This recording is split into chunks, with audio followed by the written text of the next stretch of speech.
Hello, this is Sonara. And this is Madeleine. And we're reading the County Press for today, Friday, the 10th of August, 2018. And first of all, we're on to the society news. On Tuesday, the strollers will be meeting on Tuesday, 14th of August, for a stroll in St Lawrence. The minibus will be leaving Millbrook House at 9:30 a.m. They will meet for coffee at Bestie's and Spinky's on the Cascade, Ventnor, at 10:45 a.m. The walk will start from where Undercliff Drive runs out when driving from Ventnor End. Lunch will follow afterwards at the Buddle Inn, Knighton, just after midday. The Ryde Swimming Group will be swimming this coming Tuesday, 14th of August, at the Waterside Pool in Ryde. The swimming group has sole use of the pool during the session, and there are lifeguards in attendance. If you're interested in joining the group, please contact the Society to advise us of your swimming ability and for us to advise the Waterside Pool. Any other news? Please note that there will be no activities taking place at Millbrook House throughout August. All groups will restart in September. The People Matter Independent Living Centre in Newport is holding an open day on the 14th and 15th of August, 10 a.m. till 3 p.m. There will be access to their daily living aids and demonstration areas and information on group membership and the services they provide. You can find them at the Independent Living Centre, 1-2 Bernard Way, Newport, Isle of Wight, PO 30 5YL. For more information, please call 241 494. To support our recruitment drive for volunteers, we will be advertising our vacancies on a regular basis in the hope that you may have a friend, relative, neighbour or contact who could be interested in volunteering with the Society. We have approximately 85 active volunteers who support the Society in many ways to provide the services we offer to our members. Our volunteer team are committed to their volunteer roles and have fun and social interaction along the way, which is of mutual benefit to everyone involved. Current vacancies are minibus drivers, dress for less retail support, escorts on our minibus, events ambassadors to support at island-wide events, fundraising by way of bucket collections at island supermarkets, sighted guides for our monthly and varied island walks, My Guide sighted guide escorts. Please contact Michelle Taylor, volunteer manager, on 522205 or email volunteers@iwsb.org.uk for further details. And moving on now to the scaffolding news. And this is a list of known footway obstructions for works including scaffolding or hoarding. We're unable to include end dates as many are extended on a week-by-week basis. Also included are tables and chairs permits that have been issued in the last week.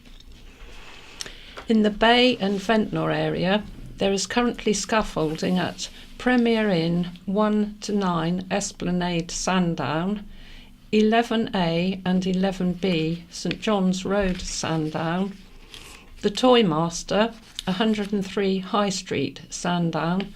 The scaffold is up in Albion Road. 1 Station Avenue Sandown, the Castle Pub 12-14 Fitzroy Street Sandown, 36 Melville Street Sandown, corner of Trinity Road and Madeira Road Ventnor, Boniface Road and into Trinity Road Ventnor, 2 Eleanor House, Grove Road, Ventnor, 3 East Street, Ventnor, and there are currently hoardings at Premier Inn, 1 to 9 Esplanade, Sandown. There are currently skips at 3 Clarence Road, Shanklin, adjacent Coastal Mobility, 56 Regent Street, Shanklin. And new scaffolding is due up at the Ocean Hotel, High Street, Sandown, and that's from the 30th of August. Railway Bridge Avenue Road, Sandown, from the 10th of September. Ivy Bank, Marlborough Road, Ventnor, from the 1st of October, with associated road closure. In the Cowes area, there is currently scaffolding at 91 High Street, Cowes, 93 High Street, Cowes, behind hoarding, Sainsbury's 129 to 130 High Street, Cowes, 78 Park Road, Cowes, 14 Market Hill, Cowes, Geraldine's 3 York Avenue, East Cowes, Cowes Library, Beckford Road, Cowes, also up in West Hill Road, and there are currently hoardings at 93 High Street, Cowes.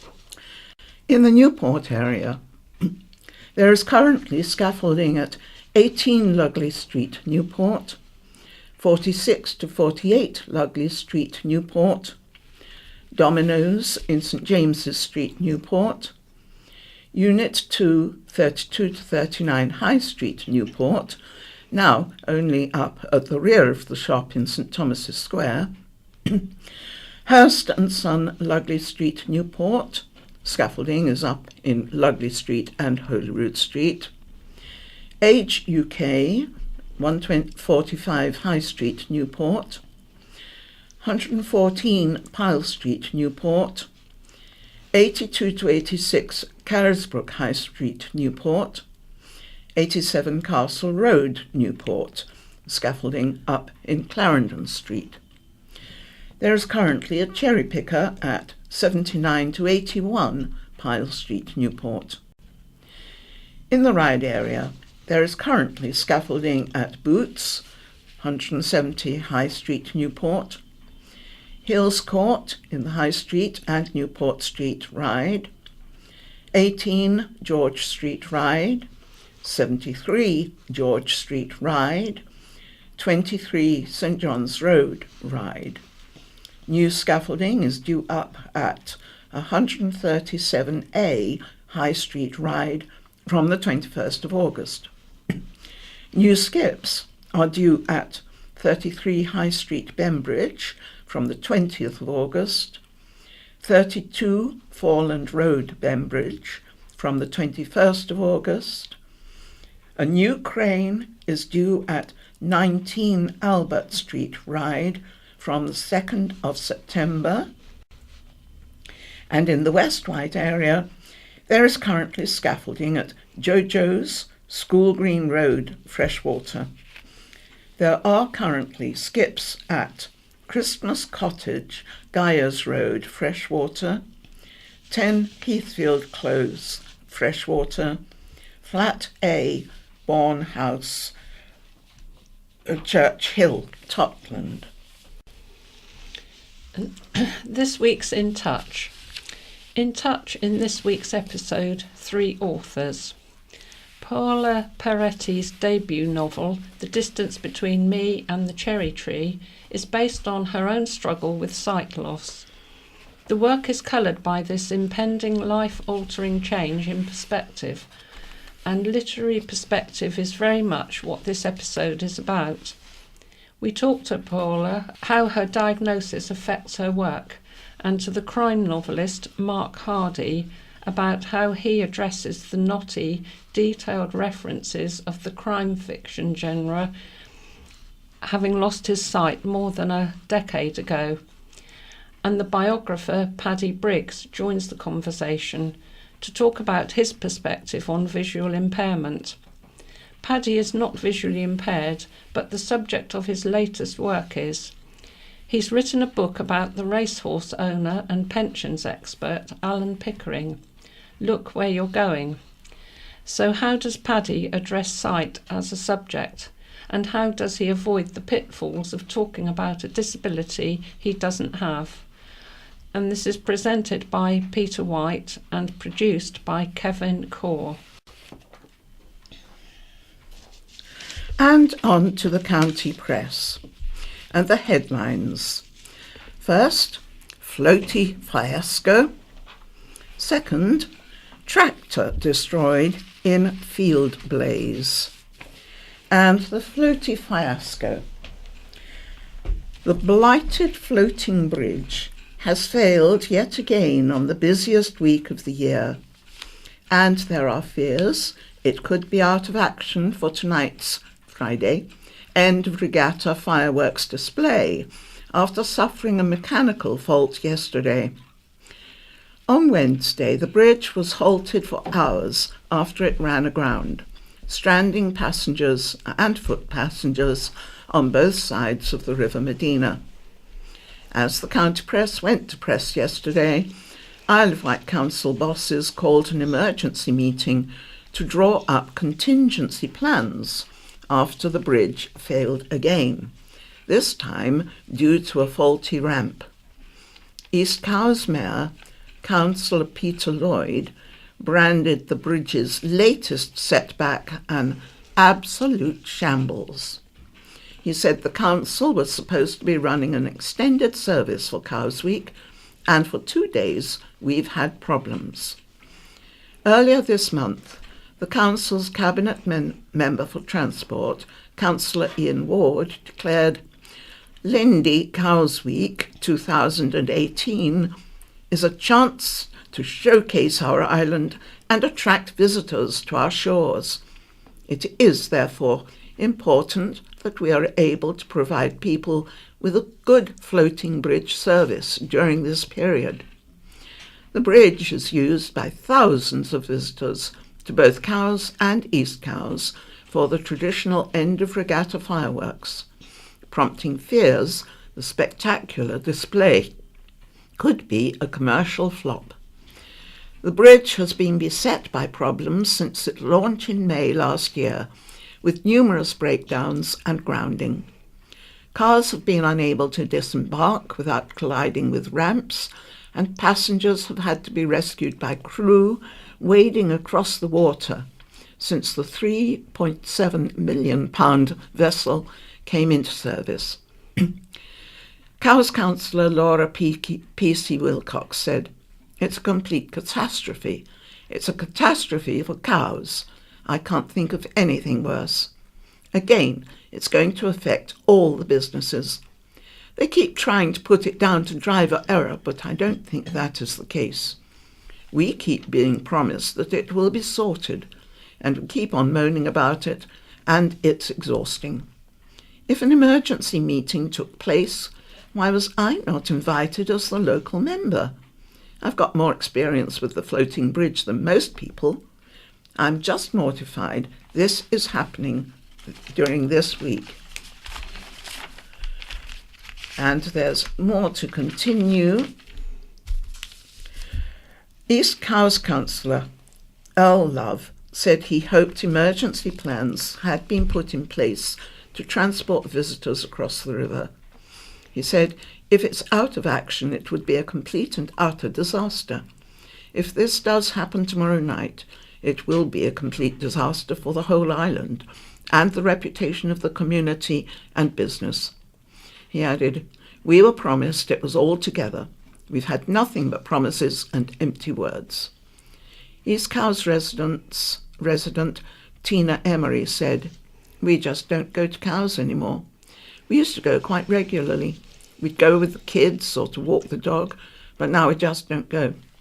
Businesses in Cowes and East Cowes are suffering, and it's awful to see your little town in decline. I was hoping to go to Cowes tonight, but I just don't know if I will. Or if it stays off tomorrow. It's a total farce." The Isle of Wight Council said it was hopeful that the bridge would be back in services for fireworks night, and was consulting engineers in a last-ditch attempt to find a solution. Tractor destroyed in field blaze. The large fire that destroyed more than 8% of a field near St Catherine's Point was probably caused by a heat source on a tractor. The fire broke out just after 2:30 p.m. on Monday, when a build-up of plant matter next to a heat source on the tractor caught alight.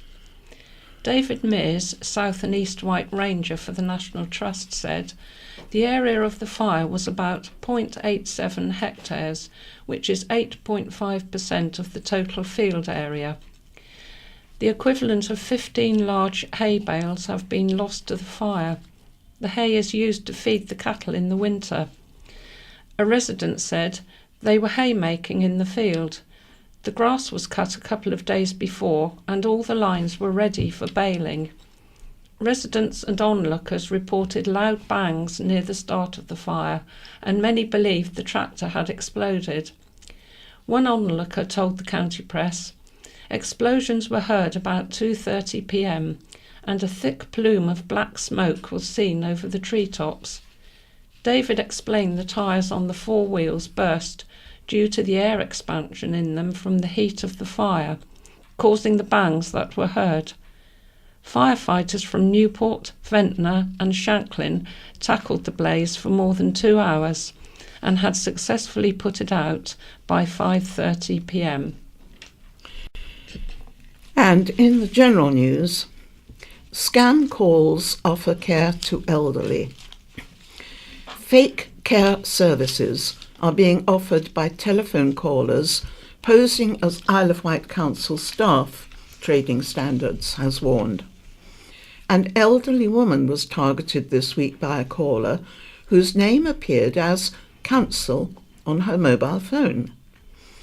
Having declined the offer of a carer, she was later offered an occupational therapist, which was followed by a request for her bank details towards a personal assessment. The caller also threatened to stop other benefits if she did not call back. The woman recognised it was a scam and did not part with any money. Carol Tozer, Director of Adult Social Care at the Isle of Wight Council, said, "People need to be aware of anyone calling unexpectedly, alleging to be from Adult Social Care and asking them for any information, especially financial. Anyone concerned can call Trading Standards on 823 000. Poor children going hungry in summer holidays. Poor Isle of Wight school children are lagging more than 2 years behind their better-off peers, and many will go hungry this summer. Some island youngsters rely on a free school meal as their only decent meal of the day, but during the school holidays this is not available.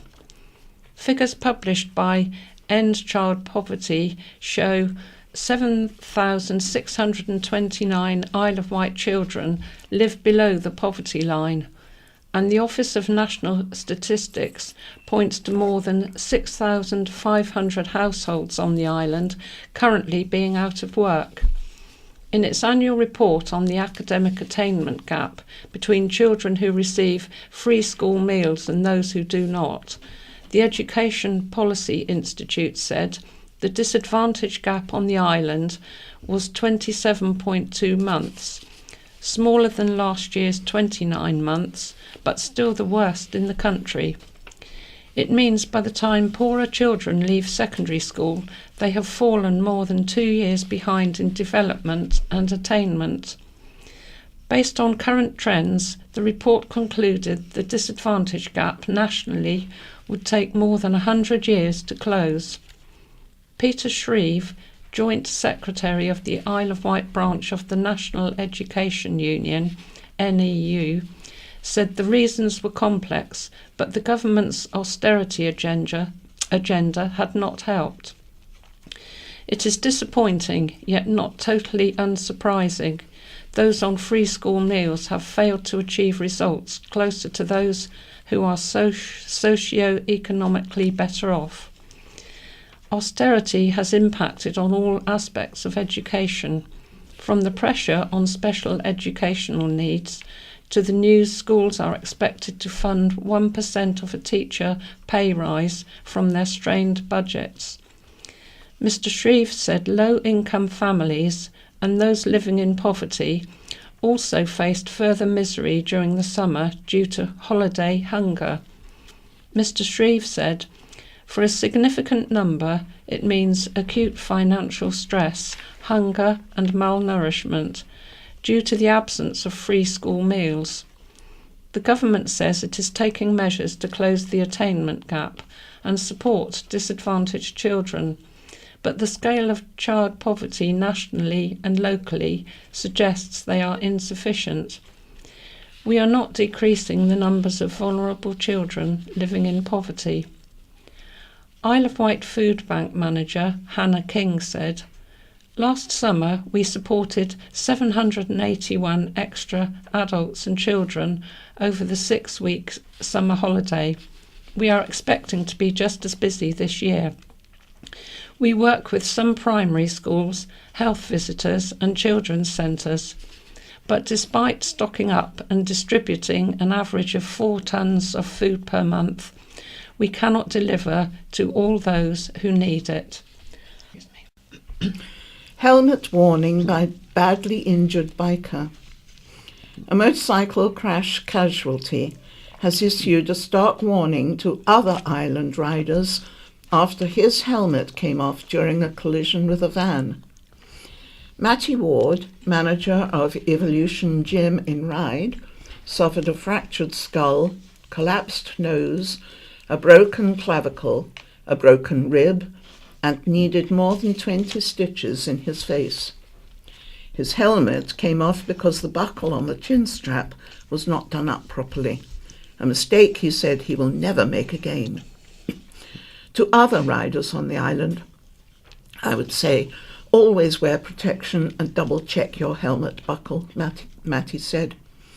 After the crash in Staplers Road, Matty was airlifted to Southampton General Hospital, where he had multiple operations before being taken back to St Mary's Hospital. He's been told he's facing a 6-month recovery. I have no idea what happened, as I have zero recollection of the actual crash and 2 days after it, Matty said. Many friends of the well-liked business owner have taken to social media to wish him a speedy recovery.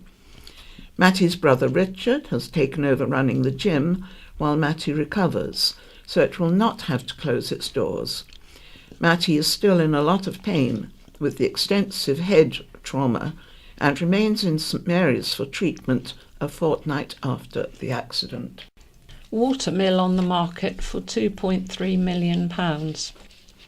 Calbourne Watermill is on the market. The historic tourist attraction and holiday cottages, working mill, rural museum and 14 acres of land could be yours for £2.3 million. Set in stunning rural landscape and first mentioned in the Domesday Book in 1086, Calbourne Watermill and Rural Museum is the only working watermill on the island. BCM has been appointed joint agents with Strutt and Parker to manage the sale, which provides a rare opportunity for investors to acquire a unique property and leading island tourism attraction. James Attrell, partner in BCM, said, "Calbourne Watermill is a unique opportunity for investors to buy into the UK tourism market. The combination of thriving holiday accommodation, historic attraction with wide appeal and a versatile cafe have great potential. BCM is seeing a renewed optimism in the tourism sector. This started well before the amazing summer and looks set to continue. The watermill mills 30 to 50 tonnes of flour per year with traditional millstones, using only the power of naturally flowing water. There are 5 operating museums, shop, cafe, adventure golf, pedalos and punts for a float down the stream. There are eight holiday cottages comprising 5 luxury eco-lodges and 3 traditional cottages. The attraction is a popular venue for school and educational visits, while the rural setting, rustic elegance and charm make it perfect for weddings and corporate events. The mill was acquired in 2000 by the Chaucer family, who have successfully built up the business and are now retiring to pursue other opportunities. The appointment of BCM follows its recent success in the sale of the Gore Cross anaerobic digestion plant in Arreton. Isle of Wight marine visitors cause excitement. Island angler David Cheel caught amazing footage of dolphins off the coast of Sandown on Saturday. In the videos, there are at least 4 dolphins in the pod, and some of them jump in and out of the water. The increase in dolphin sightings around the Isle of Wight is in keeping with the rest of the country, according to a study by Sea-Watch Foundation. The 2018 National Whale and Dolphin Watch event involved thousands of volunteers from across the British Isles, conducted between July 28th and August 5th. Dolphin lovers have been warned it could be unsafe to try to get too close to the dolphins, go in the water to get near them, or try to swim with them. Watch the video of the dolphins online at www.iwcp.co.uk. Meanwhile, the island was treated to another aquatic visitor this week.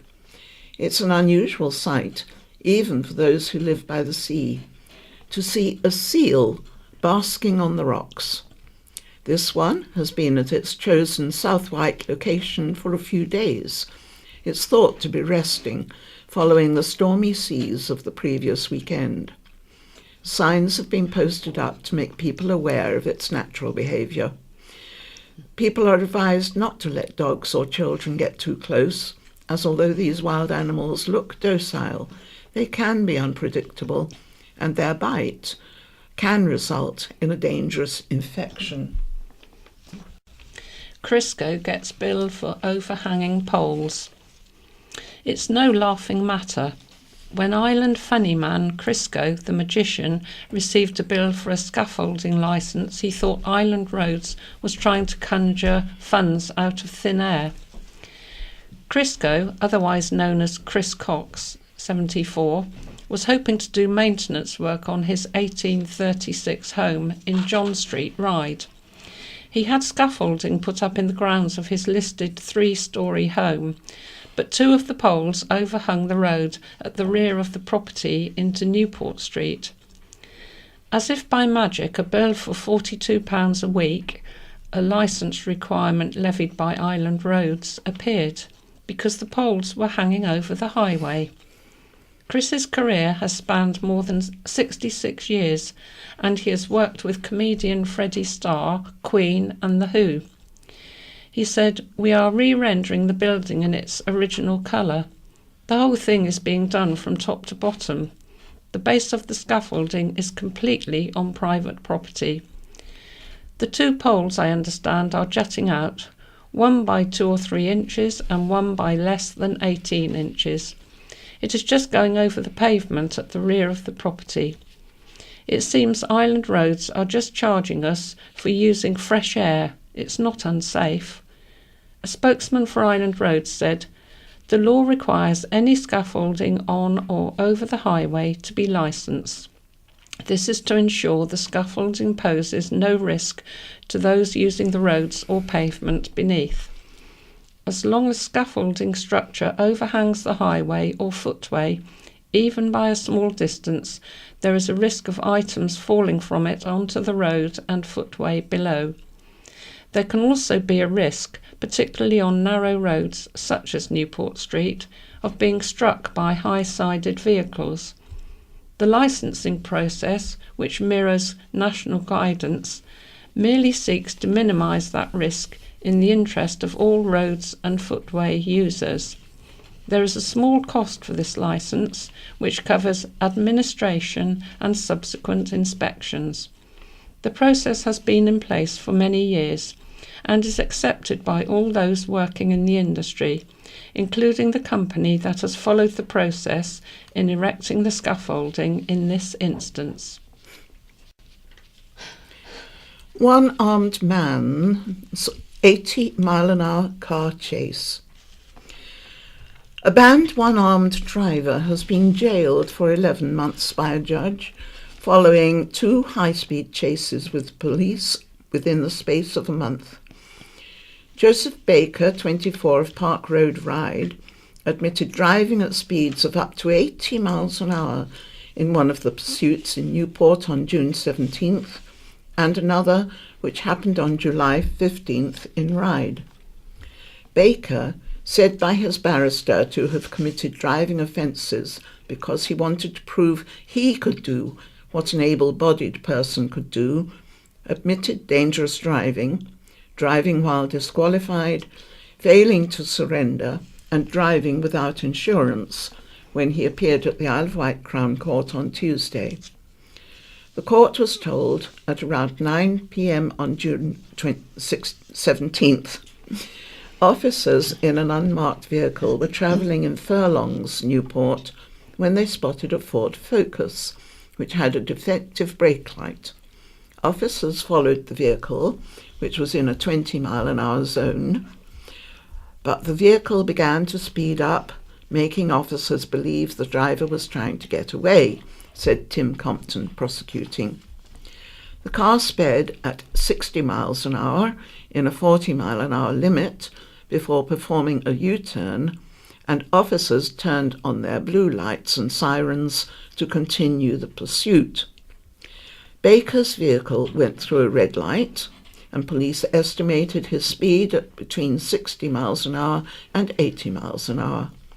It entered a residential area, and Baker fled from the car. He was eventually arrested and appeared in court on June the 18th. A month later, police spotted Baker in another car in Ryde. Again, police sounded their sirens and turned on their lights, but Baker accelerated, reaching a speed of 60 miles an hour in a 30-mile-an-hour area. He avoided collisions as he was pursued in Swanmore Road and almost collided with another police vehicle in Smallbrook Lane. The court was told he had 12 aliases and 11 convictions for 35 offences, including offences involving vehicles. Representing Baker, Cadge Scarborough said his client was under no illusions as to his fate, as he had committed 2 very similar offences, one while on bail for the other offence. He said Baker had a difficult start in life, as he had been born without a lower left arm, had been kicked out of his family home, and had no role model. He fell in with criminals, and his driving offences had begun to prove to himself he could do what an able-bodied person could do. Mr. Scarborough added that Baker's partner had suffered a miscarriage, and his aunt was diagnosed with breast cancer in the run-up to the offences. He said, "He is remorseful and knows he's been extremely stupid." Baker was also disqualified from driving for 2 years and 5.5 months and told to take an extended retest. What's that pong? West Wight residents have been left holding their noses and asking, "What's that smell?" A disgusting smell likened to raw sewage has blighted the lives of people living in the area during the heatwave. Residents in Bognor have been forced to stay indoors and shut their windows due to the smell, which is being blamed on muck spreading operations on farms. Environmental health bosses at the Isle of Wight Council have received a formal complaint about the smell, which residents say is the worst they have ever experienced. The odour first got up residents' noses last Thursday.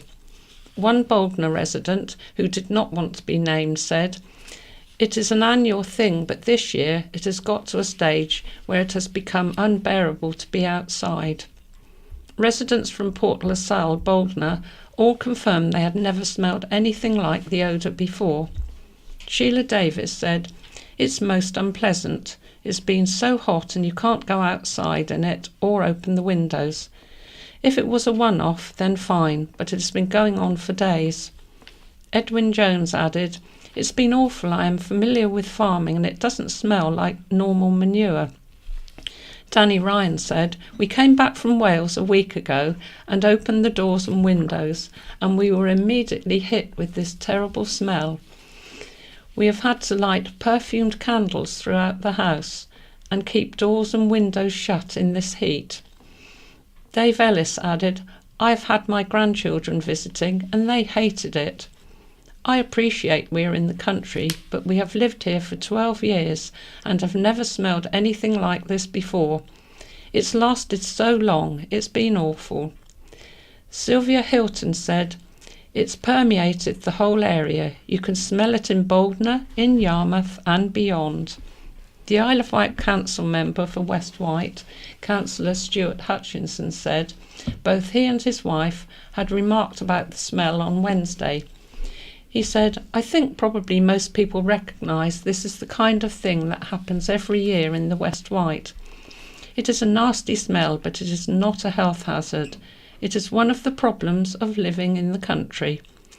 A council spokesman confirmed the authority had received a complaint about the smell relating to odour from fertiliser spreading from fields around Yarmouth. He said, "Officers have investigated and are working with the landowners to reduce the smell as soon as possible." Vandalism hits teams. Disabled volunteers from an island football club have been shocked after vandals used a lawnmower to smash gates at Saltersfield Ride last Saturday. Members of the joint football clubs, Corkhead Strollers, WFC Disabled Football Team and Ryde Saints Football Club had joined forces to rejuvenate the playing fields and had hired a lawnmower to cut the 10-acre field before the league season. However, in the early hours of Saturday, it's thought teenagers had a party and bonfire in the field and started the grass cutter without a key. They drove it into the chained and padlocked metal gates, causing damage to the gates and mower. Corkhead Strollers chairperson Dave Duffy said, "This has upset all of our members from both clubs, and especially our disabled volunteers, who've put a lot of hard work into the project. They were really excited about playing on the new pitches. This has delayed us for a while, but it will not stop the great work they and Ryde Saints are doing for our two clubs and the whole community." Ryde Saints chairman Jamie Hum added, "It's always sad when community volunteers have their efforts vandalised. The irony in this case is that our clubs hope to turn the site into a community asset, which we hope will divert people from danger and criminality. Despite this sad setback, we hope to have the site ready for the new season. Any new sponsors or volunteers who could assist are very welcome to make contact." Apartments proposal for uneconomic hotel. A Shanklin hotel could be demolished and replaced with a block of 11 flats. An outline application has been submitted to the Isle of Wight Council on behalf of Louis and Carol De Castro, the owners of the Rosebery Hotel in Alexandra Road. The couple have owned and managed the business since 2000. A previous application sought approval for 14 apartments, including 3 for holiday purposes.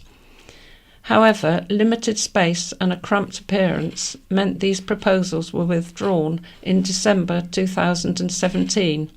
The new application has a more traditional design, after the previous contemporary plans were said to negatively draw attention to the prominence of the new development. The new scheme will have 11 apartments across 3 stories and 11 car parking spaces. The decision to demolish the hotel comes from Mr. and Mrs. De Castro realised it was not sustainable to continue trading as a hotel.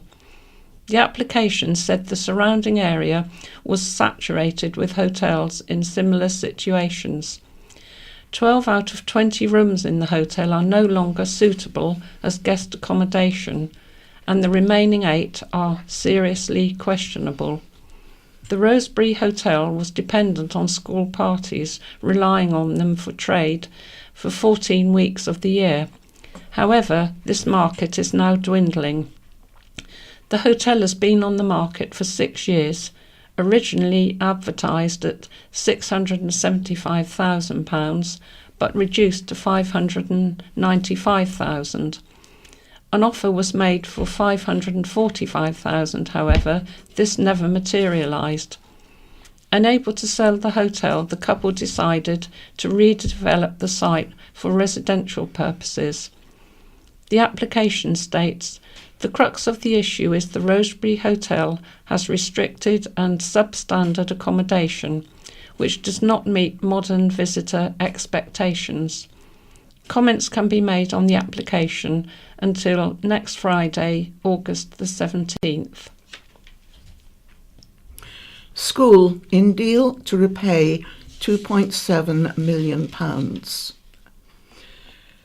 A financial action plan drawn up by Christ the King College to repay the £2.7 million debt it owes the Isle of Wight Council has been accepted by the local authority. The school, which borrowed the money to pay for its new sixth form centre, has submitted a budget plan for the forthcoming financial year, which includes repayments to the council. Councillor Paul Brading, Isle of Wight Council Cabinet Member for Children's Services, said, "The school has many challenges ahead, but we are confident it will be able to work through these in cooperation with the council." Earlier this year, in recognition of the steps taken by the school to address its financial crisis, the council dropped plans to sack the governing body and hand control to an interim executive board.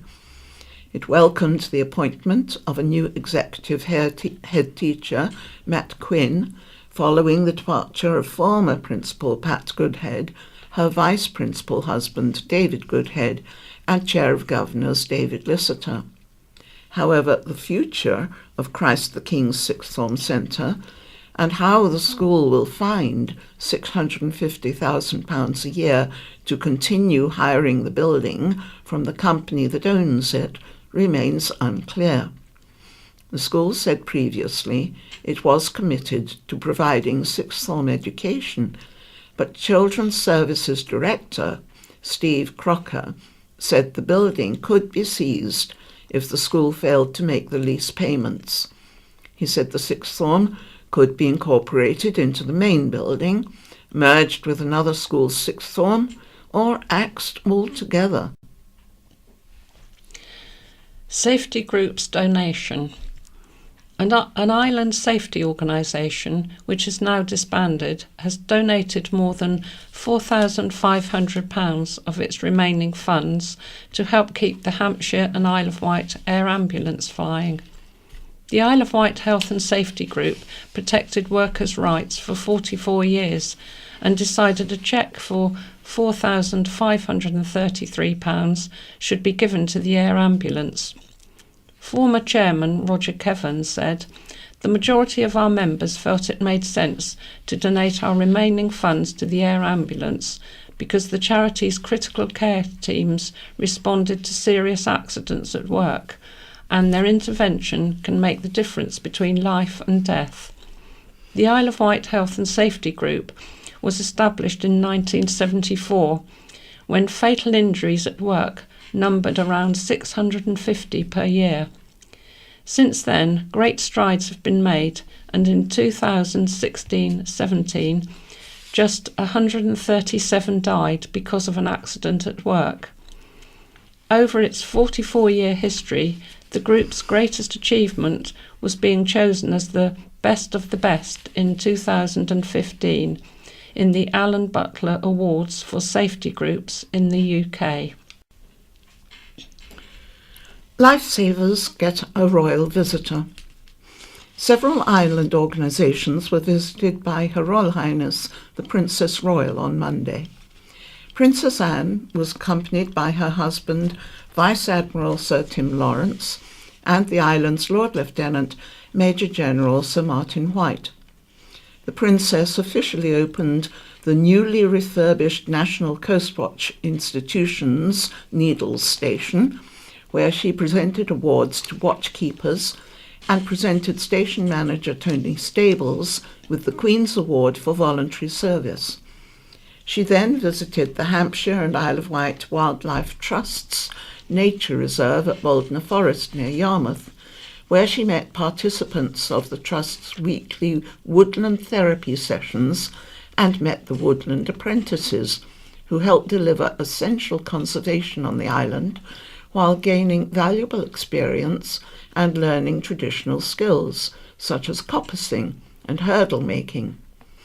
Princess Anne then toured the Cowes RNLI lifeboat station before boarding an all-weather Shannon lifeboat to cross the River Medina to the Inshore Lifeboat Centre in East Cowes, which builds, services and refurbishes lifeboats.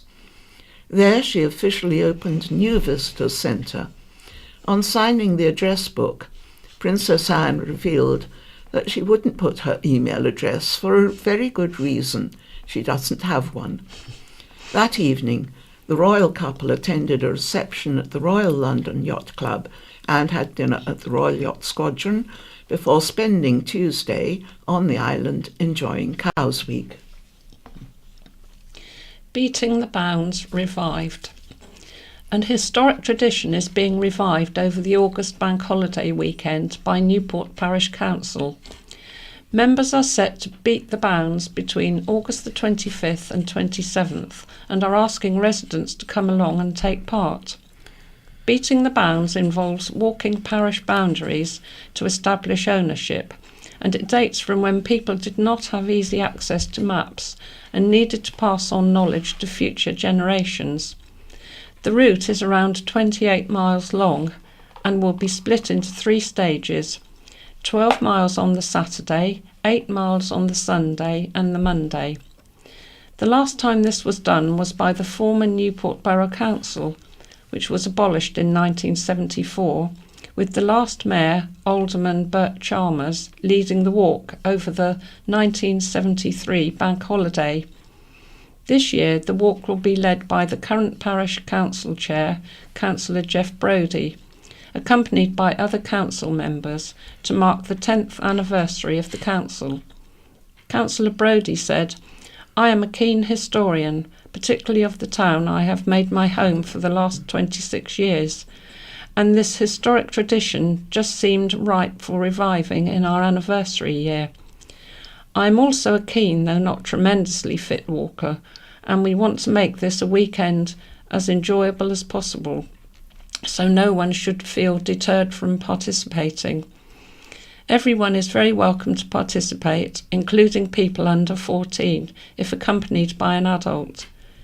The Saturday, August the 26th, event starts outside Newport Guildhall at 10 a.m. Further details are available from the parish office at 59119. And that's all we have time for this morning. So it's goodbye from Madeline. And goodbye from Sonara. It's good morning from Leicester. And from Den. And we start off with the readers' letters. Penny Feathers, 3 years on, from Councillor Michael Lilly in Ryde. In September 2018, it will be 3 years since Outline Planning Permission was granted for the newest, largest housing development on the Isle of Wight. This anniversary coincides with the consultation by the Boundary Commission of their proposal for new Isle of Wight Council wards, which has to take into account planning permission for new housing. The Isle of Wight Council has proposed to the Boundary Commission for a new Ryde East Ward restructure, which residents and I vigorously oppose, made up of Elmsfield and Pennyfeathers. The irony is no full planning application has been put forward for the proposed 900 plus houses, but voting provision has to be planned for. The only signs of building activity in the last 3 years has been the purchase of 2 houses at the Westbridge Junction, Marlborough and Brading roads, which are now overgrown and derelict. These were purchased to make way for a new junction and the moving of the garage. There was a planning application in 2018 for the garage to be moved and rebuilt up the road, but this was refused as there were no plans to start the development with building road infrastructure for the proposed estate and building a new Westridge junction.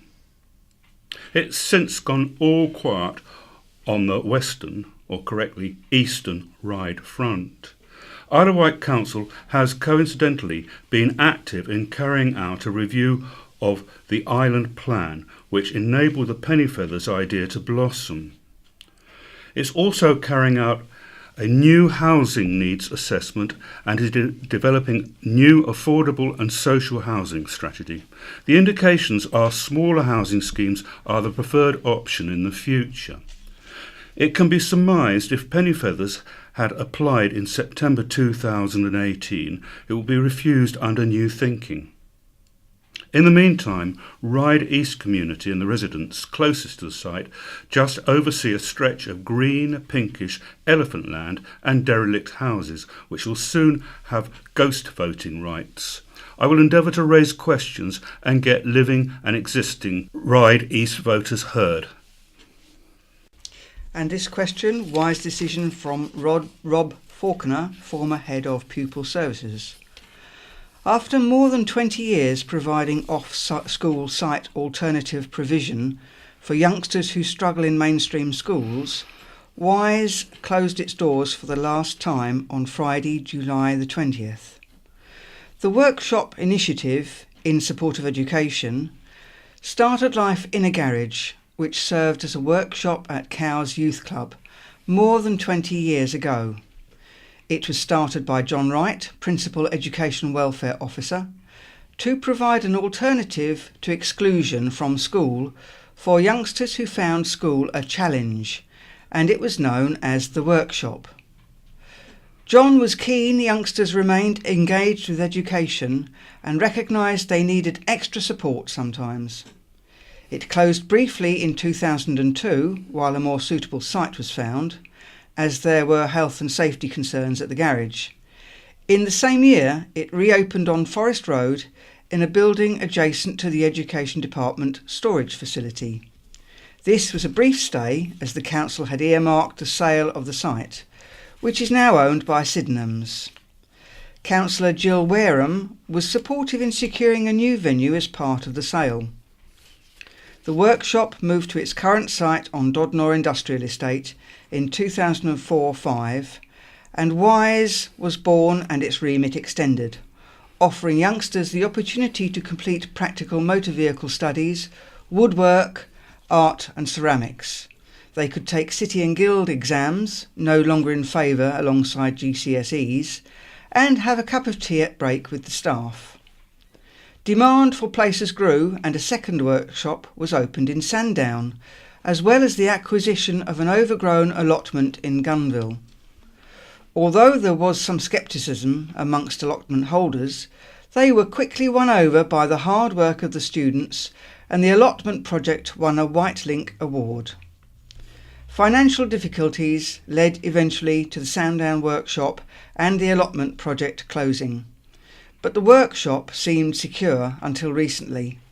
Hundreds of island youngsters have been through the various doors of Wise. One wonders what support will be available in the future for youngsters who find school challenging. Let island schools, parents, children and young people hope that this closure is a considered and wise decision. State of the Sea from Friedrich J. Kelly in Ryde.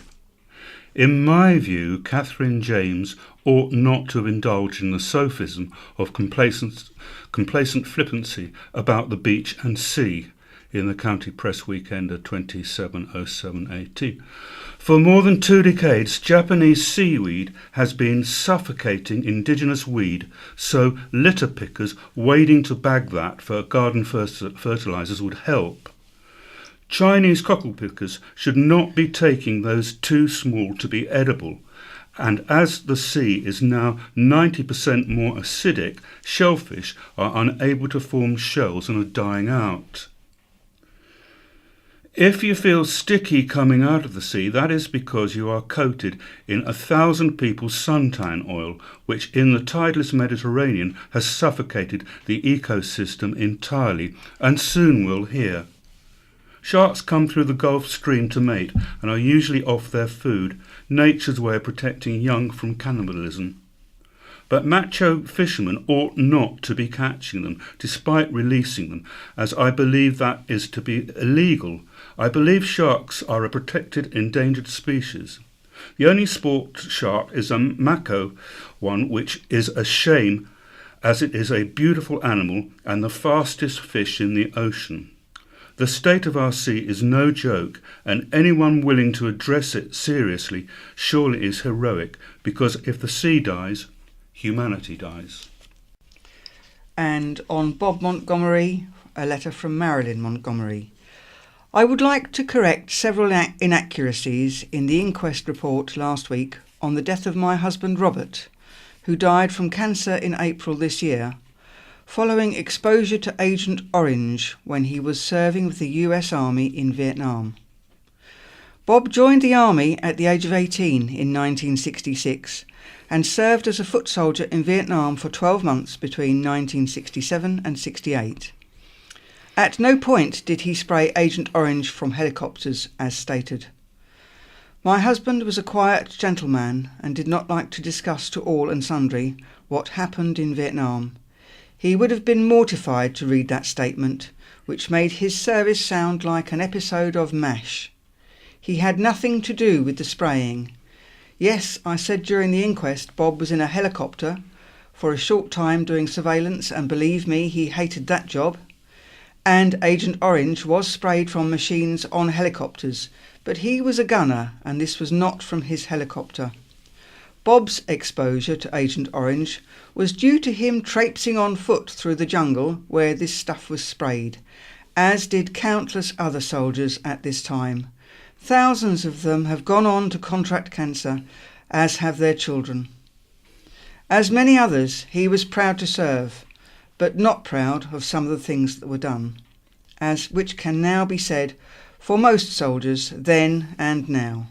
And the editor's footnote is apologies to Mrs. Montgomery for the errors in this report.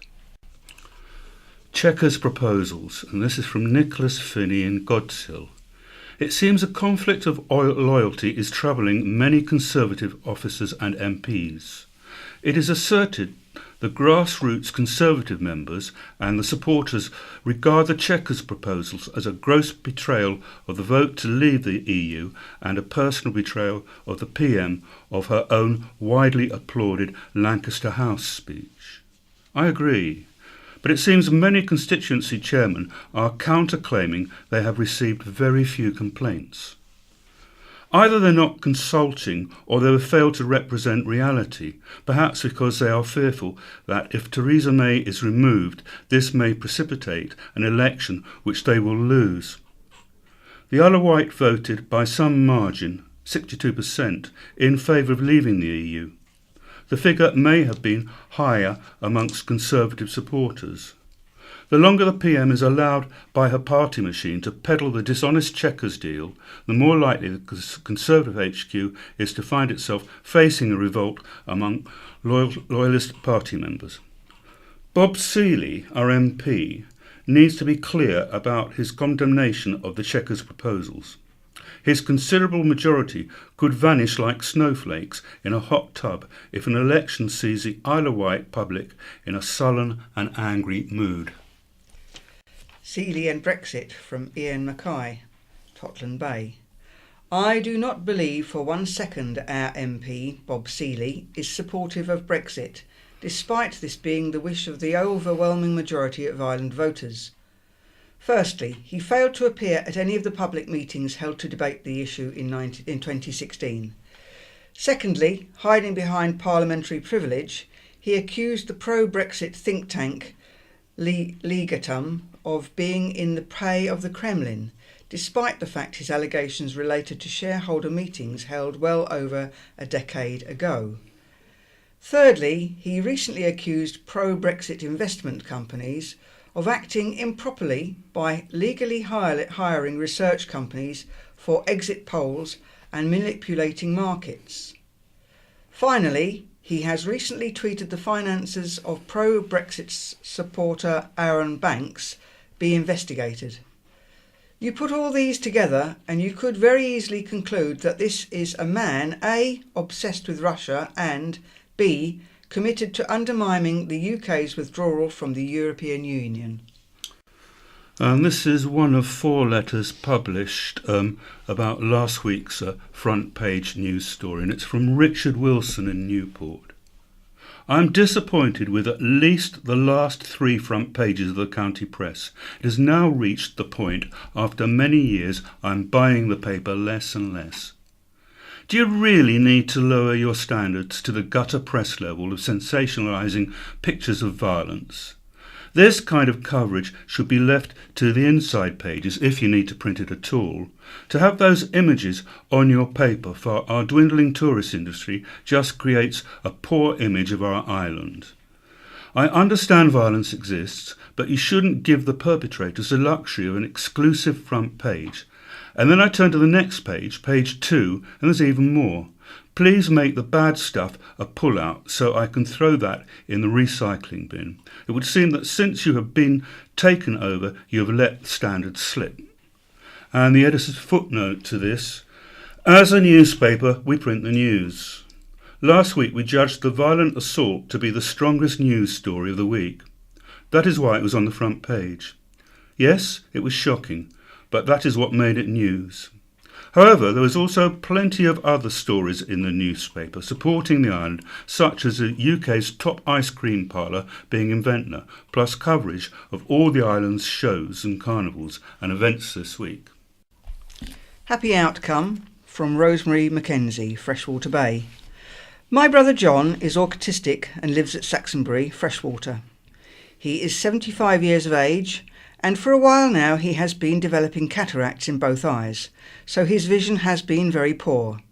He has hospital and white coat phobia.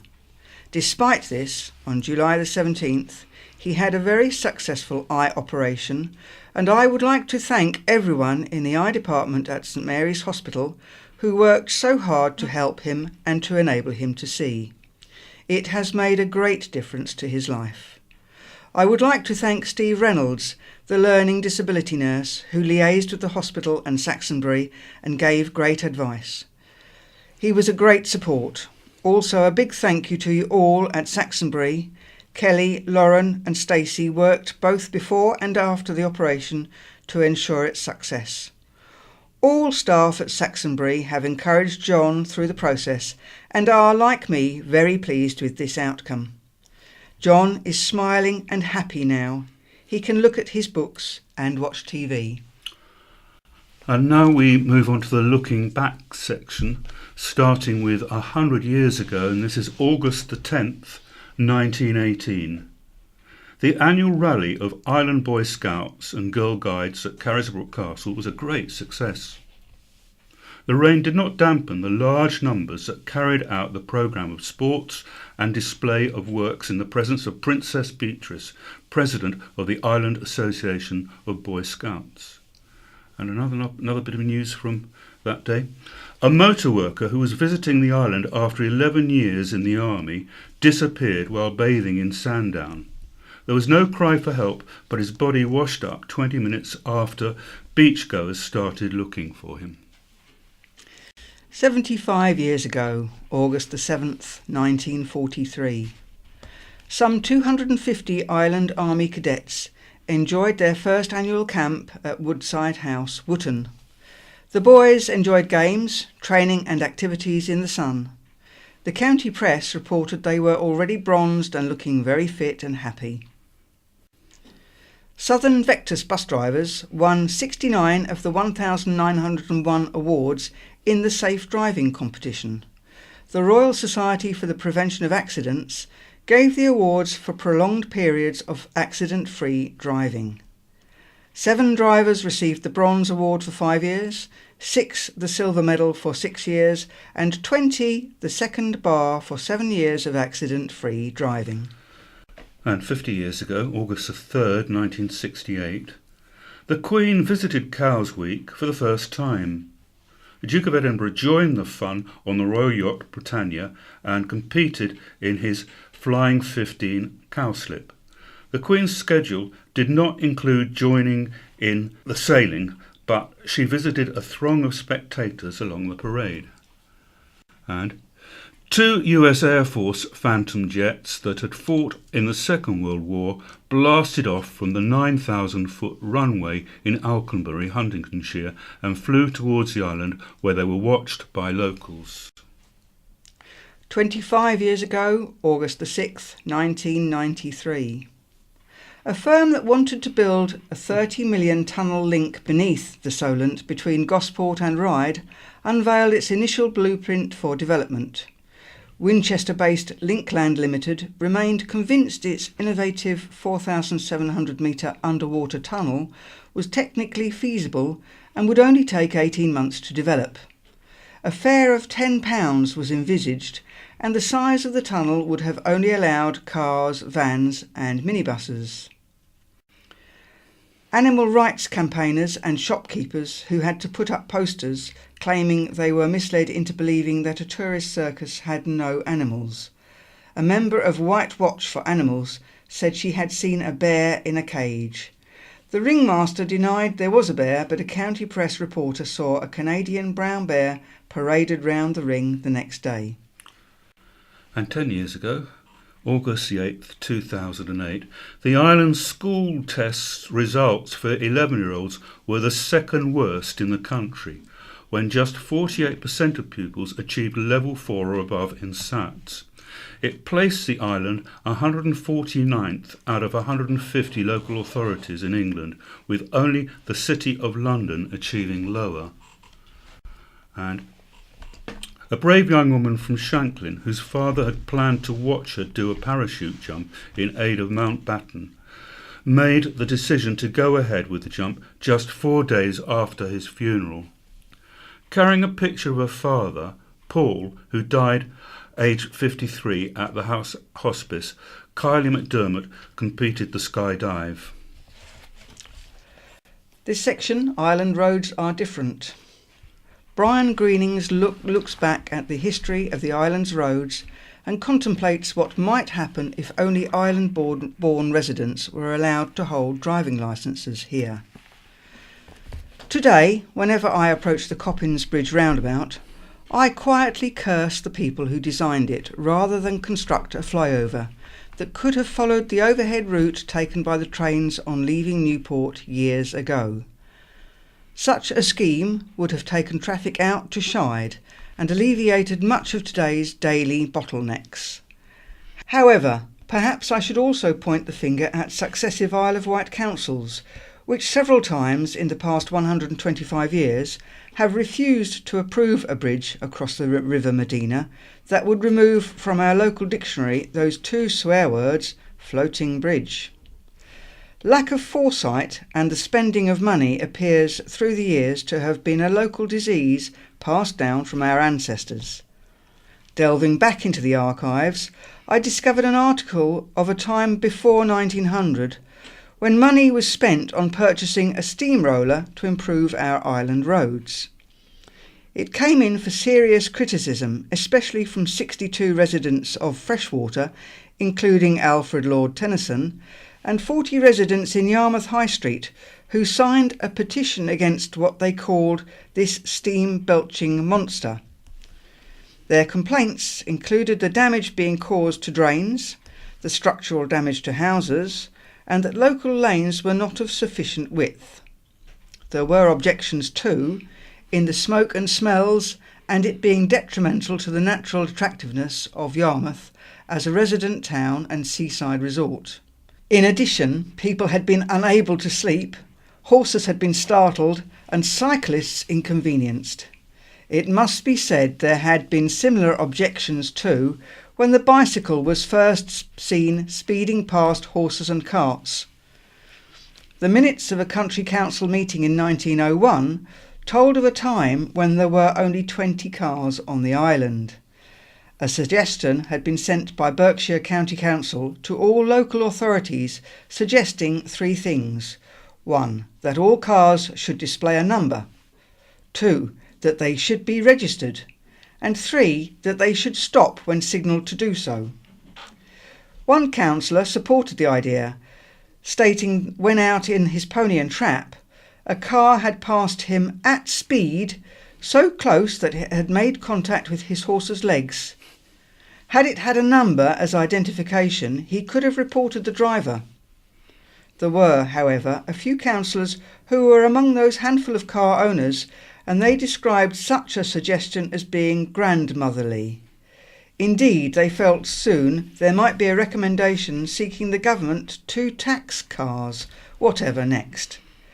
By 1904, however, the DL letters had been assigned to island registered cars and motorcycles, and there were by then 46 motor cars and 42 motorcycles on the island, and the income from these licences brought in almost £80. As time went on and the number of cars increased, there were countless complaints of cars travelling at excessive speed, even though there was an 18 miles per hour limit, and of drivers making excessive use of their car horns.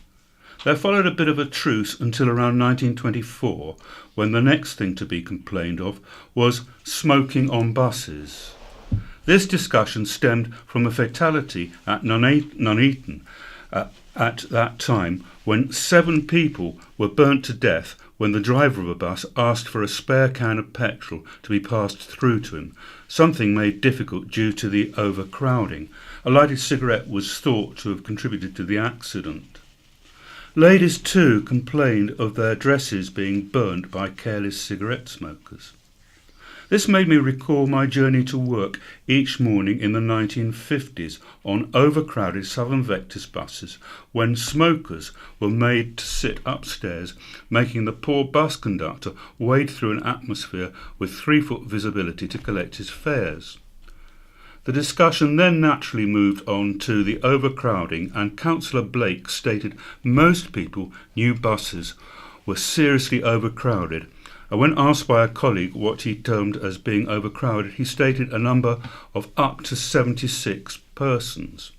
As the seating at the time was for only 36 people, Alderman Steele did not think it possible for 40 people to stand. How could they do it?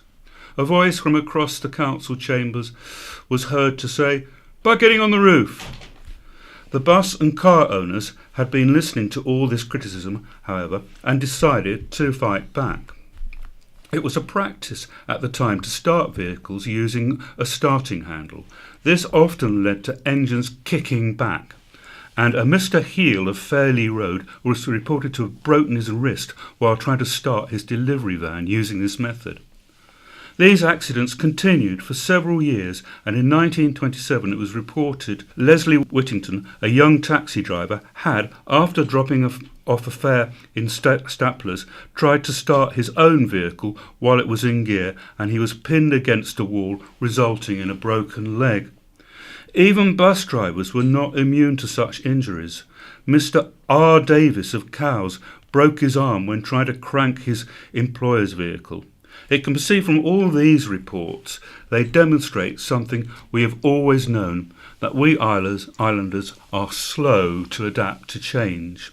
Perhaps it is time to introduce a scheme the late Keith Newbury suggested to me one afternoon while watching cricket at New Close, and that it is to limit driving licences only to island-born residents. Traffic congestion would dissolve overnight, air pollution would improve, and there would be less wear and tear of the roads. Over to you, Councillor Dave Stewart. It makes more sense than your Lynn-bottom solution, and it will cost you a penny. That is, if you ignore the loss of revenue from car parking. But you cannot win them all, can you? This item is My View, and this is Matthew Chatfield on Meteorologists Are Killing the Village Fate. It's a searing 26 degrees centigrade, and I'm writing in my underpants alongside a large glass of cold water. Unless you've missed out on casual conversation with the whole of southern England for a few months, you will already be aware that it is very hot weather. Or maybe not. Have you noticed it's been a bit cooler in the last couple of days? It's probably more like 20 degrees centigrade now, wouldn't you say? Going to go out on a limb and suggest that if you look out of the window, it's a bit overcast. Not like here a week into your past, where the sky is azure and the heat is shimmering off the pavements. You see, I have an advantage that allows me to make such bold claims: the accurate weather forecast. These days, one only has to glance at a mobile phone to discover with reasonable confidence what the weather will be like not just today or tomorrow, but a week hence. And it's not just a time-based accuracy either. We all know Ventnor has its own weather system, and that crossing the Downs can change brilliant sunshine into dank fog in a moment. This allows us to excuse pretty much any weather on the island by saying, well, it's probably not raining in Compton, or wherever, before setting off optimistically with towels and beach toys for a day at the sea. No longer. Check the internet and you'll get different forecasts for Yarmouth, Ryde, Bonchurch and Rood. Actually, probably not Rood. I'm not sure they've even got weather in Rood yet. But only a decade ago, this level of accuracy and immediate access to free weather information was unthinkable. For generations, the British have developed a resilience and daring culture of carrying on regardless of the weather. Weather which is celebrated for its variety and caprice. It's shaped our national spirit. Would our plucky ancestors have been frightened of a 24% chance of precipitation? I think not. Indeed, the D-Day landings famously took place only when the weather was at its most dismal to reduce visibility. The accurate weather forecast has cast a pall over traditional pastimes, which customarily carried on whatever the weather. If you're the unlucky organiser of a village fair, which coincides with a poor weather forecast, even if it turns out to be wrong, you're doomed. Might as well cancel, because nobody's turning up. They'll all check their phones, tut, shake their heads, and stay at home. An entire culture of local entertainment was predicted on the practice of taking a chance with the weather. And now there's no longer any need to take the chance, so we don't. There was something about making a dash for the flapping tea tent as the rain came down, the smell of the urns and the smell of damp cagoules newly unfurled. I miss it. And the second article, in my view, is from Jake Harrison. Beware the low-flying dinosaurs. Seagulls are becoming nuisances and must be stopped. There? I've already said it. Picture the scene, a fine summer's day, and you've decided to take the family out for a day on one of the island's many beautiful beaches. The car's packed with stuff you probably won't use, the other half's moaning about the weather, and the children couldn't care less. You opt for a traditional seaside speciality of fish and chips, and no sooner have you tucked into your overcooked sausage or battered cod than a savage seagull the size of a pterodactyl swoops down, does his business on your husband's head, pecks one of your children's eyes out, and then nicks your chips. Brilliant sun, sea, and seagulls. Last summer I had a barbecue down at Ray's favourite beach. As soon as I entered the sea, a seagull decided to make his move and started pecking his way through my burgers and buns. The thing didn't even have the decency to save me a burger. He then spent the rest of the evening perched quite comfortably on top of an unreachable rock, mocking me. The problem is seagulls of seagulls is getting bigger and bigger, and they are becoming more aggressive than ever before. Not only that, they can kill. They are highly notorious for swooping down and wreaking havoc on beachgoers and holidaymakers. So, what can be done? Well, the problem is all species of gulls are protected in the same way any wild birds in the UK are.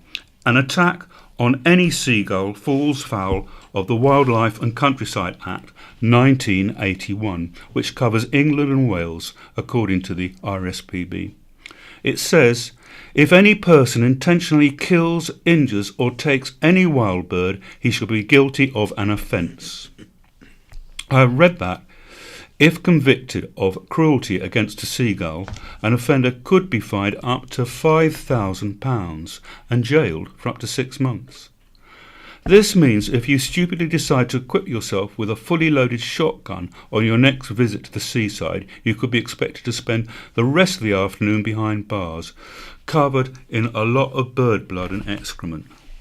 However, it's perfectly fine for a seagull to peck us to death and steal our food. My advice is simple. Do not feed them.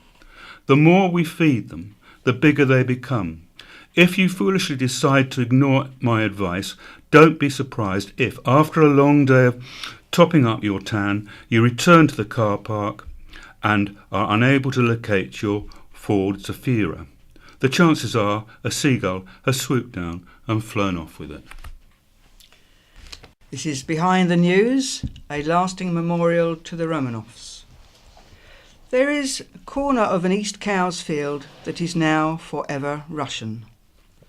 On the night of July the 16th and 17th, 1918, the Russian Imperial Romanov family, Tsar Nicholas II, his wife Tsarina Alexandra, and their 5 children, Olga, Titania, Maria, Anastasia, and Alexei, and all those who chose to accompany them into imprisonment, notably Eugene Botkin, Anna Demidova, Alexei Trump, and Ivan Karinov, were shot, bayoneted and clubbed to death in Ekaterinburg. The bodies were later disposed of in 2 unmarked graves in a field called Porosenkov. The remains were later recovered and have subsequently been reburied at the family vault in St. Petersburg. Almost exactly 100 years after their brutal deaths at the hands of the Russian revolutionaries, an extraordinary weekend of events were held in East Cowes to mark the connection of the Romanov family with the town. The culmination of the commemorations was the unveiling of a lasting memorial to the Russian imperial family, which was dedicated at the Jubilee Recreation Ground in the town. So why does a long-dead Tsar and his family have such an intimate connection with East Cowes? The answer lies in the ties that bound the royal families of Europe with the Empress of India, better known as Queen Victoria. The Queen had children who married into the royal houses of Europe, and they in turn had children of their own. Queen Victoria's grandson was George V. His cousin was Tsar Nicholas, his other cousin Kaiser Wilhelm of Germany. As well as sharing a grandmother, the 3 boys had other things in common. The future George V bore a striking resemblance to his cousin Nicky, and all 3 attended the Royal Naval College at Osborne, their grandmother's former summer house on the Isle of Wight.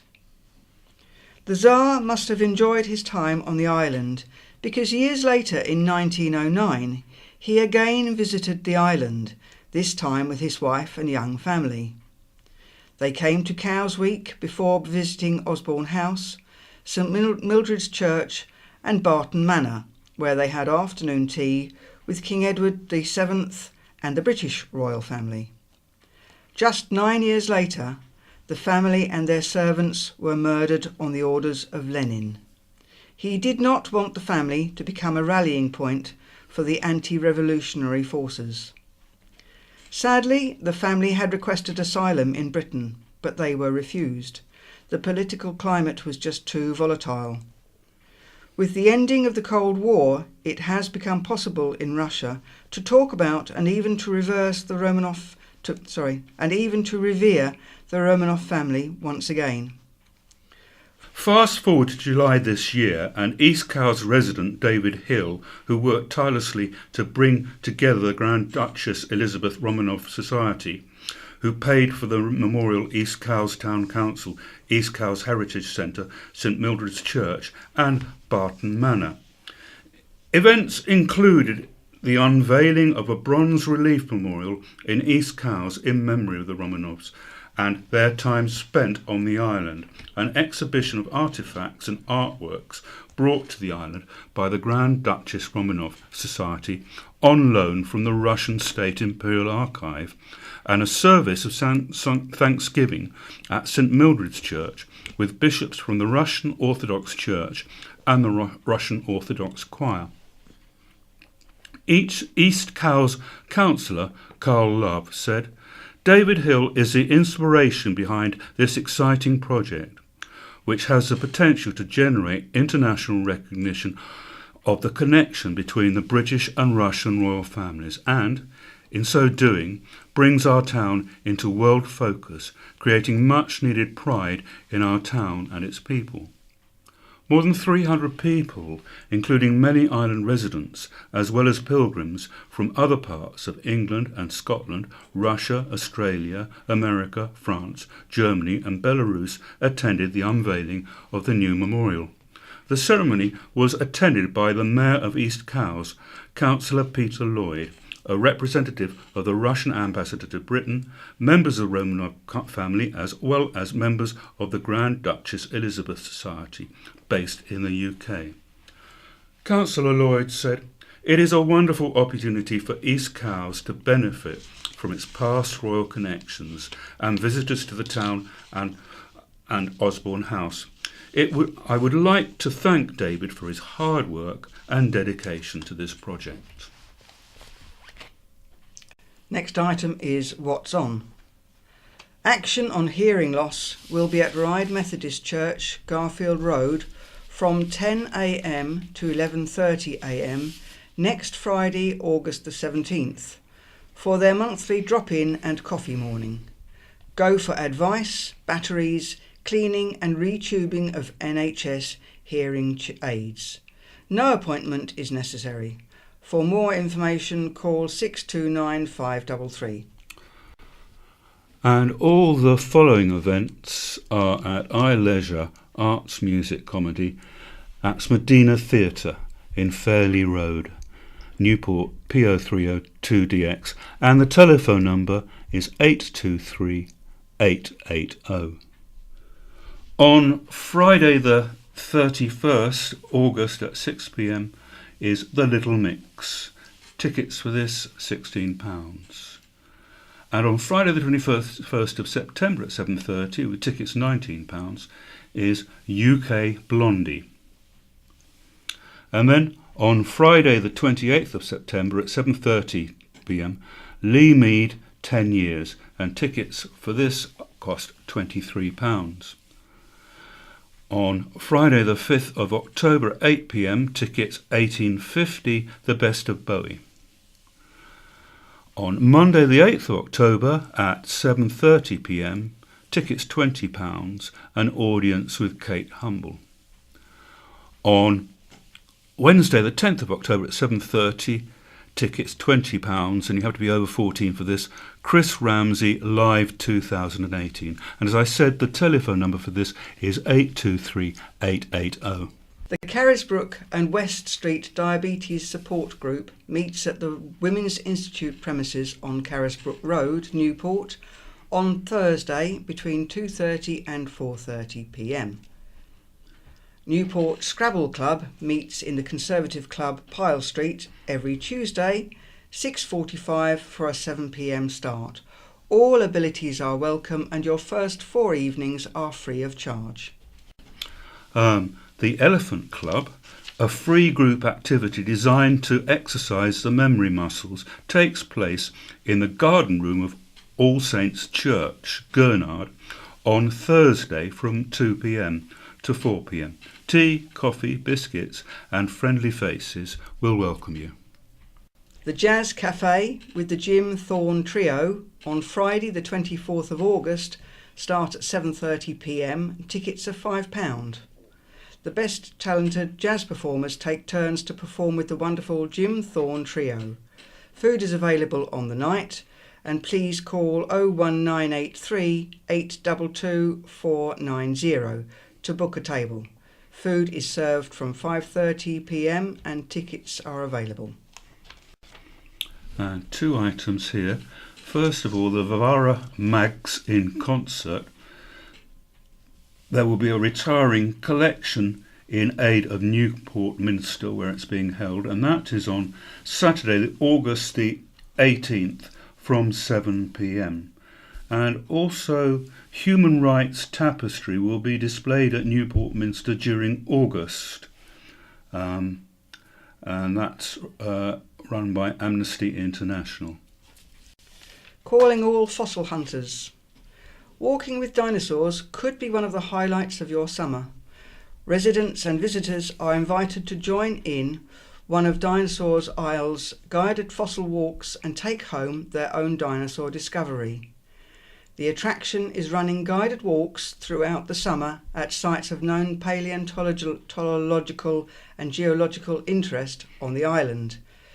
Museum curator Dr. Martin Muntz said, "The Isle of Wight is a great destination for dinosaur activities, with fossils of at least 25 different species found here, from Calamosaurus, a type of predator that roamed the island 125 million years ago, to the meeting Neoventator that roamed the island in the early Cretaceous period 130 million years ago." The 2-hour sessions take place at a number of locations such as Yaverland, Shanklin, Brook and Culver, and run until September the 3rd. Typical finds vary between the sites, but fossil shellfish and sponges are usually found with dinosaur bones. Booking is essential. Call Dinosaur Isle on 404344. An information point drop-in takes place for the Citizens Advice Isle of Wight and Aspire Ride at Dover Street Ride between 10 a.m. and 12:30 p.m. every Wednesday. Advisors will help you to decide the way forward, which may include making a further appointment, either face-to-face or over the phone, and it's open to all members of the community. And there's one here on action on hearing loss. And action on hearing loss will be at the Methodist Church, Key Street, Newport from 10 a.m. to noon next Tuesday for their monthly drop-in.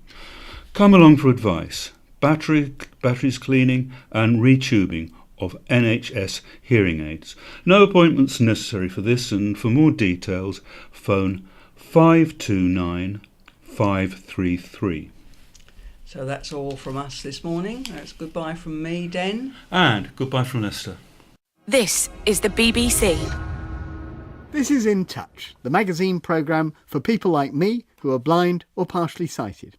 I'm Peter Wight. Thanks for downloading this week's edition.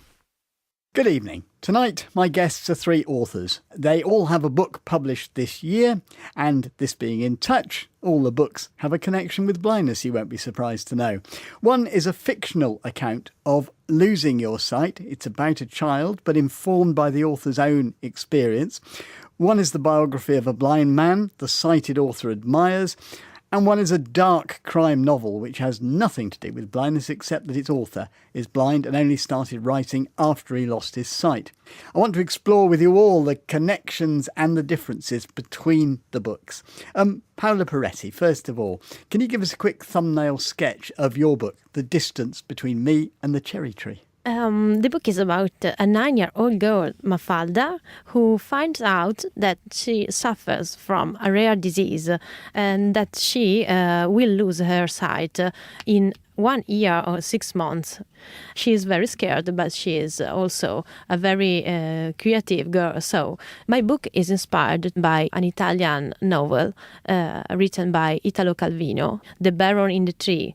where a little boy climbs a tree and he lives here for all his life. And Mafalda wants to do the same thing. Let me bring in Paddy. Paddy Briggs, your book, Look Where You're Going, is about a pensions expert. Doesn't immediately sound gripping, but he's not just a pensions expert, he's also a horse race owner, Alan Pickering. Why Alan? Alan is probably the most successful person in the world of pensions, but that's a fairly narrow world. And what I discovered as I worked with him in developing the book is that disability he regards as a characteristic. He doesn't regard it as an inhibitor. He describes it like this: there are a million things you can do in the world. Being blind perhaps reduces that to 500,000, but that is still quite a lot of choices you make. If you read the book, you will see that he made a great deal of choices, became and is still very successful. Yeah. But it's not a book about disability, it's a book about achievement. OK, and Mark Hardy, your book is called Truly Evil.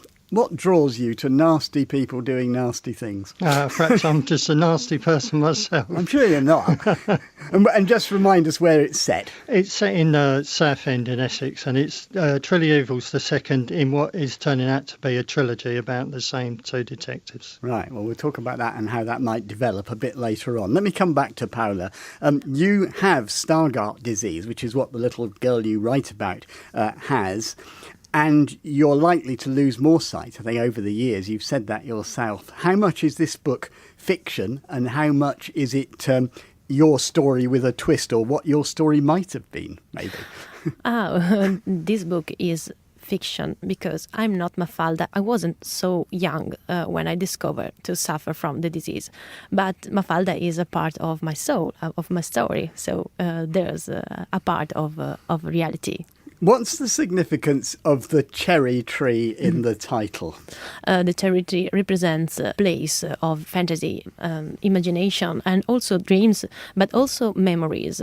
She thinks that her grandma lives in this tree. But she measures the loss of her sight, doesn't she, by how far away she can see the cherry tree, and she sort of counts the steps. Yeah. The distance represents the distance between her and also the dark and what she can't do anymore. Right. Mm-hmm. It's marketed this as young adult fiction, and many of those people who read it will be sighted. What do you want people to take from your book? What's your message? To be what we are, we can be everything we want. We have to think in an alternative way if we have a disability. And the people who get it in your book, who kind of begin to understand what Mafalda's trying to do, they aren't always the one you expect. So it's not always her parents who kind of understands what she needs, is it? It's other people. Yeah, there are other characters who helps her in different ways. There's Estella and Filippo. Filippo is marginalised. I tell you what, we can tell you a bit more about Filippo. This is Mafalda at a concert where a boy she rather fancies, even though she's only nearly 10, is playing the piano. A hush falls in the theatre and Filippo begins to play. It must be a difficult song because it lasts a long time. I wish I could see his fingers because the beautiful music they're making is filling my head, taking my hand and telling me to run with it, the way a friend would. So I run along a never-ending keyboard that turns into a beach and the notes are waves. I jump into them, like a dolphin now, free.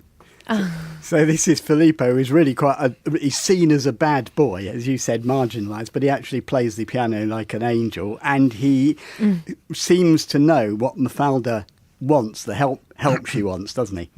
Yes, Filippo is a bad boy, but he is also very, very free, and he plays like an angel. Yes, he knows what Mafalda needs because he needs the same thing too. Filippo feels that Mafalda has a problem, but also he feels that she is very strong. She also feels that he is a problematic boy, but he is also very sensitive. Let me bring in Paddy Briggs. Now, you've written the biography of Alan Pickering, who, as you say, has become a bit of a legend in the field of pensions, but he's also a racehorse owner, and we can hear him now because In Touch went to the races with him 4 years ago. Used to go to watch the races at York. My second job was as a gardener on York Racecourse, and my claim to fame is that I swept up after a famous horse called Millreef had done his stuff in the parade ring. 40 years ago, I was sweeping up after a horse, and a few weeks ago, I had a horse called Robin Hood's Bay that won the Winter Derby. Is that the biggest win you've had? By far the biggest win. So, Paddy, you say in your introduction that you didn't want to write a northern rags to riches story, but that clip from Alan might make people think it is. What were your concerns about how you wrote a blind man's story? Well, Alan can go into Yorkshire bluff if he wants to. He's very good at it, actually, and that was a classic example of it. But, I mean, I think from the start, what we wanted to do was to tell the story, warts and all, up to a point, but tell the story without sentimentality. In many ways, the best example I can give is the former Chancellor of the Exchequer, Alistair Darling, wrote the foreword for the book. And the reason he wrote the foreword is that he was very much involved with Alan in the year 2001-2002, when Alan was doing a special report and work for him. And it was only right at the end of our conversation that we mentioned the fact that Alan was blind. And in many ways, that is a sort of underlying theme of the book. You can call it denial if you like, but I think it would be better described as his parents, and particularly his mother, not wanting him in any way to give up. So, for example, the phrase "poor Alan" was banned. Although it is quite interesting that you say you want to write it warts and all, Alan didn't want to associate with blindness. I mean, I think he'd admit this himself. You know, he said he didn't want to use a long cane, even though he actually probably needed one. He didn't tend to join organisations which were anything to do with blind people. Were you comfortable writing about all this? Yes, I was, because it's entirely consistent with his overall character. I mean, that period as a child, his mother didn't tell him that he was going to lose his sight completely. I mean, the crucial point there is that he was at that age testing himself, not against disabled children, but against able children. So he was competing academically and intellectually, not in a world of disabledness, but in a normal world. If you'd wanted to be sure of avoiding the pitfalls, you could have ghost written it, couldn't you? Because then you could have written it in his voice, with him quite clearly as your consultant, as it were. We talked about that right at the beginning, because the publishers, they were thinking, well, I'm unknown, or comparatively unknown. Alan is well known, so my story by Alan Pickering would have more commercial clout, possibly. But Alan didn't want it, and I didn't want it. And the reason is this, that we wanted the book to reflect the views of others. So you'll see there are 45 people that I talked to in the course of researching it who are quoted in the book. Some are famous, like Alistair Darling and David Willits in the world of politics. Some are not famous at all. But they each give a view of a particular part of Alan's life. So that was the reason. And I would say to writers who are thinking of approaching biography or autobiography, think a little bit about the idea of using third parties to illustrate parts of a subject's life. I believe it works quite well, and that's why we did it. Let me bring in Mark Hardy. Now, your book, Truly Evil, is a classic police procedural, and it's full of visual detail. It has to be accurate, doesn't it, to take the reader with you, because, a lot of what you're describing, it could turn up as evidence. I'm just interested in how you do that with no sight. How do you go about that? I was thinking about this on the way in. Each stage of the process has its own challenges and difficulties for someone without any sight. I do describe in a lot of detail settings and so on, but in a way that is an insurance against getting it wrong, in a way in that I can say, and I can claim, and I will claim, that it's this is my vision of Southend. This is, it might be slightly off kilter, Has anybody sorts- actually done it to you? I mean, you've already had a book out. This is the second of the books. Has anybody said, no, that's not like that? Mate, that's gone. That went 10 years ago. Well, I am quite accurate in that. I mean, in Truly Evil, one of the characters looks across the river and describes the power station and the chimney and so on, and actually blew that up in the last year. So in the third book I'm writing there, somebody actually mentions that they stood there and watched that happening. So, I do say to someone, I remember that. Is that there? Is it still this colour? Is it, does it look how I remember it? Let's give people a sense of how you write. This is the description of a man we meet quite early on in the book. We don't know much about. He could be a suspect. He could be a victim. We just don't know. The man who stepped into Frank Pearson's path was big. Too big for the grey suit he wore. He had close-shaven ginger hair, an ineffectual attempt to hide the onset of male-pattern baldness. A wide face, young but jowly, the colour of corned beef, the colour in winter of the legs of underage mini-skirted girls on street corners. He was sweating, puffing slightly from his jog across the car park.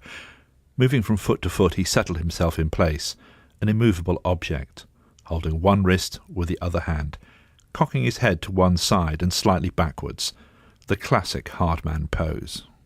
Now, there's a lot in there. There's a lot about pose. There's a lot about how people look. There's a little bit about what they wear. Is this now all done from memory?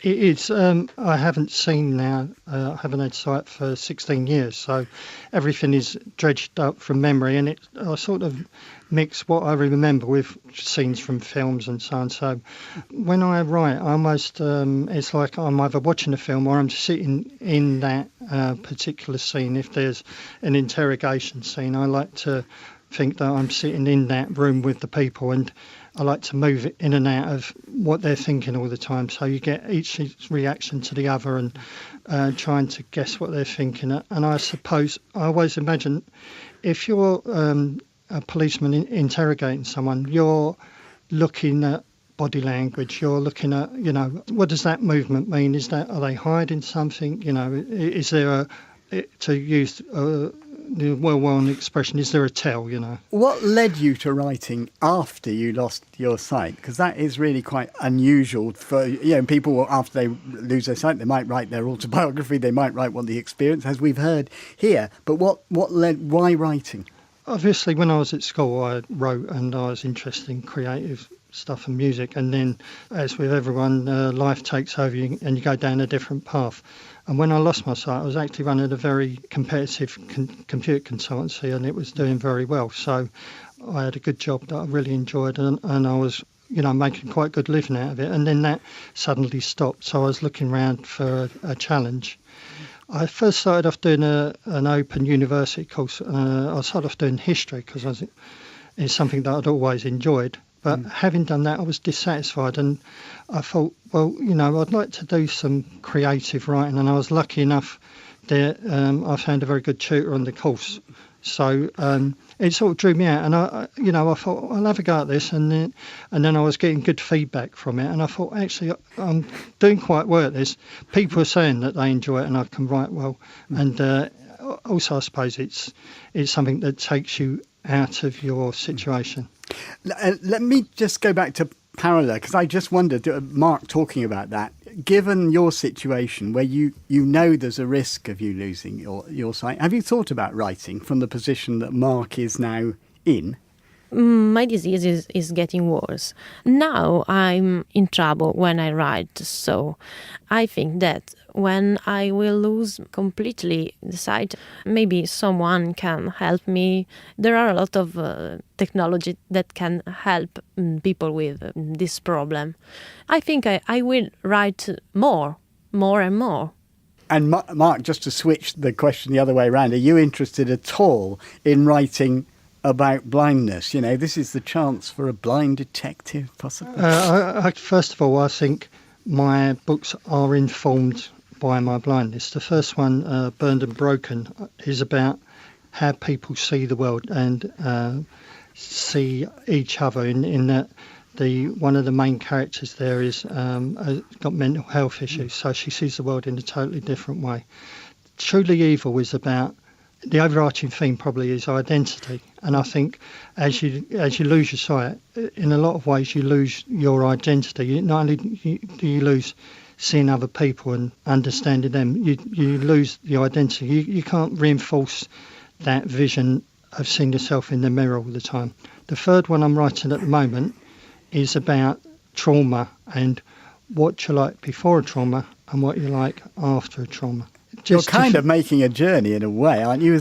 I mean, I don't know whether I'm putting too much emphasis on that, but it sounds a little bit, that you are writing a little bit about yourself and what's happened to you. These are issues that I've thought about since I've lost my sight. And as I said, I struggled for a while trying to come up with the idea of how I'd write about blindness. And the book I'm writing after this one, I'd like to sort of explore the psychological aspects of losing your sight. Just finally, we've almost run out of time, but Paddy, I talked to Paola about getting blindness. It's sometimes surprising who does and who doesn't. Do you think someone who is sighted can ever completely get it? I think maybe Alan reassured me that I wasn't going to struggle in that whole area because I couldn't get inside his head. There may be a degree of politeness going on there. I don't think he'd say that I had the sensitivity fully to understand every aspect. But I would emphasise again, blind though he is, blindness is not the key element in his life story. It's there's a whole chapter on it, but like the Alistair Darling story, his success, his achievement, his personality is attributable to his abilities, which are, decoupled, if you like, from his disability. We're going to have to leave it there. Thank you very much to all of you for coming in and talking to us about writing. Mark Hardy's book, Truly Evil, is on sale now. Paola's The Distance Between Me and the Cherry Tree is out this week and will be available as an audio book. Paddy Briggs's book, Look Where You're Going, The Life of Alan Pickering, is available now and the audio book is under discussion. That's it. If you'd like to contact our action line, you can call it on 0800 044 044 for 24 hours after the programme. You can email in touch at bbc.co.uk and you can download tonight's and past editions of the programme from our website. From me, Peter Wight, our guests, producer Kevin Core and the team, goodbye.